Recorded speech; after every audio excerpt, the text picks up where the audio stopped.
राजकुमार साहब जैसा एटीट्यूड आज तक इस इंडस्ट्री में किसी भी एक्टर का नहीं हो पाया। वो जो फिल्मों में बोलते थे वो डायलॉग्स थे जो उन्हें डायरेक्टर या राइटर लिख के देता था। असल जिंदगी में जो कुछ वो बोलते थे उनकी हमेशा कहानियां और किस्से ही बनते थे। और ऐसे में राजकुमार साहब का ही एक किस्सा मैं आपको सुनाने जा रही हूं, जब उन्होंने इंडस्ट्री के एक टॉप एक्टर को आलू कह दिया था और उस एक्टर को उस दिन इतना गुस्सा आ गया था कि वो राजकुमार साहब को घूर घूर कर देखने लगे। तो चलिए शुरू करते हैं कब, क्यों और कैसे।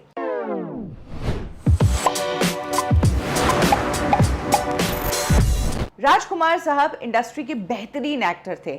उनके एटीट्यूड की हमेशा इशू रहे हैं, लेकिन जो लोग उन्हें अच्छे से जानते थे उन्हें पता था कि इंसल्ट करते हैं, लेकिन दिल से ऐसे बिल्कुल नहीं है, दिल से अलग पर्सनालिटी है।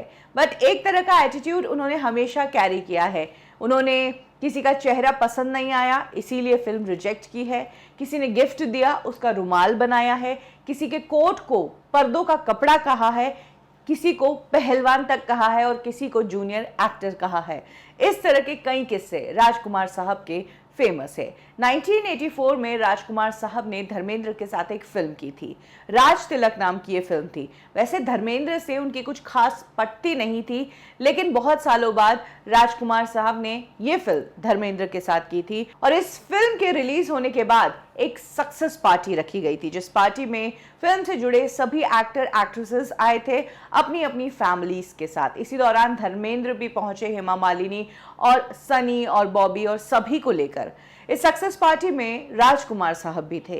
राजकुमार साहब जहां भी खड़े रहते हैं अक्सर उनके आसपास 2-4 लोग इंडस्ट्री के खड़े ही रहते थे उनसे बातचीत करने के लिए। तभी राजकुमार साहब ने सनी देओल की तरफ देखा। सनी देओल तब इंडस्ट्री के बडिंग एक्टर थे, डेब्यू कर चुके थे और एक हॉट प्रॉपर्टी थे इंडस्ट्री के। और सनी देओल के तेवर के बारे में तो सब जानते हैं, लेकिन राजकुमार साहब ने कभी दूसरों के तेवर की परवाह की ही नहीं। उन्होंने तो सिर्फ और सिर्फ अपना एटीट्यूड बनाए रखा है और उसी एटीट्यूड के चलते उस दिन पार्टी में राजकुमार साहब ने जब सनी देओल को देखा तो उन्होंने पूछा कि ये लड़का कौन है।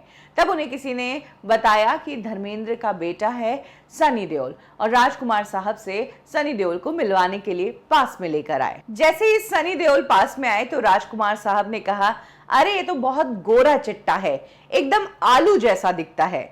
सनी देओल को वहां पर बहुत ही शर्मिंदगी महसूस हो गई, क्योंकि वो इतने छोटे भी बच्चे नहीं थे कि उन्हें क्यूटनेस की तरह आलू बोल दिया जाए। ऑब्वियसली वो एक एक्टर बन चुके थे, वो एक स्टारडम के रास्ते पर चल रहे थे, और ऐसे में कोई एक्टर उन्हें भरी इंडस्ट्री के सर्कल में आलू बोलकर बुलाए तो वो चीज सनी देओल को बहुत बुरी लगी।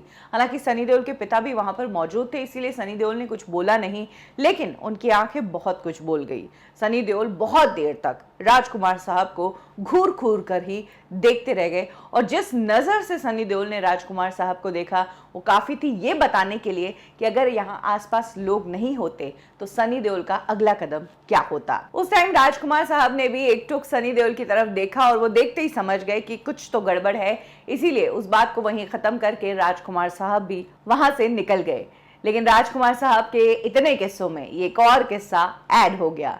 आज की डेट में स्टार्स खुद के बारे में खबरें बनाने के लिए पीआर को यूज करते हैं, मैनेजर्स रखते हैं जहां से पब्लिकेशंस आते हैं। लेकिन अगर बात करें राजकुमार साहब की तो उन्होंने तब न्यूज बना दी, तब वो सुर्खियों में आए जब ये पीआर वगैरह का कोई कल्चर ही नहीं था। और आज तक भी इंडस्ट्री की आज की स्टोरीज पर भी राजकुमार साहब की स्टोरीज भारी पड़ती है। वैसा एटीट्यूड आज भी किसी एक्टर में हिम्मत नहीं है कि कैरी कर पाए, क्योंकि ये इंडस्ट्री जो है यहाँ पर इमेज बहुत काम करती है और आपको डिप्लोमेटिक होकर चलना पड़ता है। आपको कुछ चीज़ खराब भी लगे तो आपको तारीफ करनी पड़ती है। वहीं राजकुमार साहब का उल्टा था, अच्छी अच्छी चीज़ों को भी वो खराब कह देते थे, और वो भी बहुत कॉन्फिडेंटली। कब, क्यों और कैसे में अभी के लिए बस इतना ही। फिर मिलेंगे बॉलीवुड की एक और स्टोरी के साथ। लाइक करें हमारा फेसबुक पेज बॉलीवुड ठिकाना, फॉलो करें हमें इंस्टा पे और सब्सक्राइब करें हमारा यूट्यूब चैनल बॉलीवुड ठिकाना।